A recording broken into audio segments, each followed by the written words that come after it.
تب بھی ہمارے دل تس سے مس نہیں ہوتے.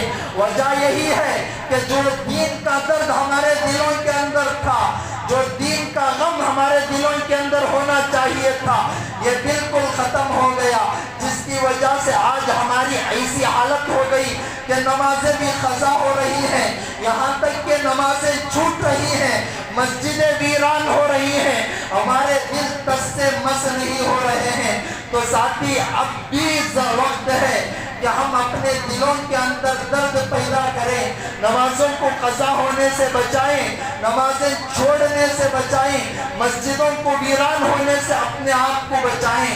آج ہماری فرض نمازیں تو اتنی چھوٹ رہی ہیں جس کی کوئی حد نہ رہی. آج تہجد تو تہجد، نفل تو نفل، سنتیں تو سنتیں، فرض تو قضا ہوئی، مسجدیں ویران ہوئی، جس کی وجہ سے آج مسجدوں کو نشانہ بنایا گیا، جس کی وجہ سے آج مسجدوں پر حالات آئے، جس کی وجہ سے آج مسلمانوں پر حالات آئے، جس کی وجہ سے آج مسلمان پریشان کن حالات میں مبتلا ہوئے. وجہ یہی کہ اللہ کو ہم نے ناراض کیا، اللہ نے کچھ حالات ہمارے پاس بھیجے. اللہ نے قرآن میں فرمایا لِنُذِيقَهُمْ بَعْضَ الَّذِي عَمِلُوا لَعَلَّهُمْ يَرْجِعُونَ، کہ کچھ تمہارے اعمال کا مزہ ہم تمہیں چکھاتے ہیں تاکہ تم ہمارے طرف لوٹ کر آ جاؤ. آج دیکھیں ہمارے اعمال اتنے گندے ہو گئے جس کی کوئی حد نہ رہی. ہماری نمازیں بھی قضا ہوئی، دوسرے فرائض بھی چھوٹے، مسجدیں بھی ویران ہوئی، ہمارے دل تس سے مس نہ ہوئے، جس کی وجہ سے اللہ نے کچھ حالات بھیجے. اور آگے بڑھ کر میں یہ بات کہوں، ہماری مسجدیں ویران ہونے کی وجہ یہی کہ ہمارے دلوں کے اندر جو مسجدوں کا درد ہونا چاہیے تھا، یہ مسجدوں کا درد نہ رہا. یہ مسجدوں کا درد انبیاء کا درد ہوا کرتا ہے. حضرت ابراہیم علیہ السلام، حضرت اسماعیل علیہ السلام کو جب نبوت سے سرفراز کیا تھا، اللہ نے سب سے پہلا کام انہوں نے مسجد کا کیا تھا. وَإِذْ يَرْفَعُ إِبْرَاهِيمُ الْقَوَاعِدَ مِنَ الْبَيْتِ وَإِسْمَاعِيلُ، حضرت سلیمان علیہ السلام کو جب اللہ نے نبوت سے سرفراز کیا تھا تو سب سے پہلا کام انہوں نے مسجد اقصی کی تعمیر کا کیا تھا. اللہ کے نبی جب مکے سے مدینے کی طرف ہجرت کر آئے تھے تو سب سے پہلا کام مسجد نبوی کا کیا تھا. اللہ کے نبی کے بارے میں آتا ہے صحابہ کرام ایک ایک پتھر اٹھا کر جاتے، اللہ کے نبی دو دو پتھر اٹھا کر جاتے. صحابہ نے عرض کیا تھا یا رسول اللہ آپ زحمت نہ فرمائیں. اللہ کے نبی نے اس وقت فرمایا تھا تم جس طرح اجر کے محتاج ہو میں بھی اسی طرح تمہارے سے زیادہ اجر کا محتاج ہوں. تو غور کر لے میرے ساتھی، یہ مسجد کو آباد کرنا یہ انبیاء کا کام ہے. اگر ہم مسجدوں کو آباد کرتے ہیں تو یہ انبیاء کے نقش قدم پر چلنے والا کام ہے. اگر ہم مسجدوں کو آباد کرتے ہیں تو گویا ہم انبیاء کے نقش قدم پر چلتے ہیں. تو اس لیے آج کے بعد پکا ارادہ کر لیں کہ ہماری نمازیں چھوٹ رہی ہو یا مسجدیں ویران ہو رہی ہوں تو اللہ کے واسطے پکا عزم مصمم کر لیں کہ ہم مسجدوں کو ویران نہ کریں گے اور نمازوں کو نہ چھوڑیں گے. فرض تو فرض ہماری تہجد بھی نہ چھوٹے گی. ہمارے حضرت فرمایا کرتے تھے کہ عام آدمی اور خاص آدمی میں فرق یہی ہوتا ہے کہ عام آدمی اگر اس کی تہجد چھوٹتی ہے یا نفل چھوٹتی ہے تو وہ اس کو اصول فقہ کی نظر سے دیکھتا ہے، خاص آدمی اسے حدیث قدسی کی نظر سے دیکھتا ہے. تہجد اصول فقہ کی نظر میں یہی ہے کسی کی تہجد چھوٹ جائے اسے گناہ نہیں ہے، مگر حدیث قدسی ہے کہ اگر کوئی نفل کی پابندی کرتا ہے اللہ تعالیٰ فرماتے ہیں کہ نفل کی پابندی کی بدولت میں اس کی آن بن جاتا ہوں، میں اس کی کان بن جاتا ہوں، جس کی وجہ سے وہ اس کی آن سے دیکھتا ہے، جس کے کان سے وہ سنتا ہے. تو اللہ تبارک و تعالیٰ یہاں اپنا قرب ظاہر کرنا چاہتے ہیں کہ نوافل کی پابندی ہوگی اللہ تبارک و تعالیٰ اس کے اتنا زیادہ قریب ہو جائیں گے. تو بہر کیف دیکھیں ہماری مسجدیں ویران نہ ہو. اور آگے بڑھ کر میں آخری بات بتا کر میں میری بات ختم کر دوں. ہمارے بچے بھی مسجد میں آئیں تو ان بچوں پر کبھی غصہ نہ ہو، اس لیے کہ بچے بچے ہوتے ہیں. ہماری مسجدوں میں اصول فقہ یہی ہے. فقہا نے یہاں تک بیان کیا کہ پہلی سب بڑوں کے واسطے ہوتی ہے تو آخری سب بچوں کے واسطے ہوتی ہے. اگر بچے مسجدوں کے اندر آ کر آواز کر دیتے ہیں تو ہمارے بڑے ان کو ڈانٹ کرتے ہیں، ڈپٹ کرتے ہیں. بالکل یہ اصول کے خلاف بات ہے. بعض جگہوں پر یہاں تک بھی دیکھنے میں آیا کہ بعض بزرگ ہوتے ہیں جو ڈنڈا پکڑ کر کھڑے ہوتے ہیں. اگر کوئی بچہ آتا ہے تو وہیں سے ڈرا کر دھمکا کر باہر کر دیتے ہیں کہ بچے ہی تو ہیں جو آواز کرتے ہیں. اس سے پہلے بھی میں نے حدیث بیان کی تھی. اللہ کے نبی کے دور میں عورتوں کو مسجدوں میں آنے کی اجازت تھی تو ان کے 2 یا 3 چھوٹے چھوٹے بچے ہوتے تو ان بچوں کو بھی لے کر وہ عورتیں مسجدوں کے اندر آ جایا کرتی تھی. جب بچے ماں کے ساتھ آتے تھے تو بچے چھوٹے ہوتے تھے، آواز کر دیتے. اللہ کے نبی صلی اللہ علیہ وسلم کے بارے میں آتا اللہ کے نبی بھی اپنی نماز مختصر کر دیتے اور فوراً جلدی سے سلام مختصر کر کر پھیر دیتے تھے. سبق سکھلانا تھا. اللہ کے نبی سے بڑھ کر کوئی خشوع خضوع والی نماز پڑھنے والا تو دنیا میں ہے ہی نہیں، مگر اللہ کے نبی ہمیں سبق سکھلاتے کہ کبھی بھی تم اپنے بچوں کے ساتھ ڈانٹ ڈپٹ نہ کرو. اگر ان بچوں کو مسجدوں سے دور کیا جائے گا، اگر ان بچوں کو اگر اس اللہ کے گھر سے دور کیا جائے گا، یہی بچے کل ہمارا فیوچر ہیں. یہی نسل آگے کی ہماری مسجدوں کو بھی، مدارس کو بھی، خانقاہ کو بھی، تبلیغ کو بھی، جماعت مسلمین کو بھی سنبھالنا ہے. اگر ان بچوں کو دور کر دیا جائے گا مسجدوں سے، یہی بچے اڈوں کا نشانہ بنیں گے. یہی بچے کل آگے بڑھ کر مسجدوں سے دور ہو کر ہماری نسل برباد ہونے کا نشانہ بنیں گے.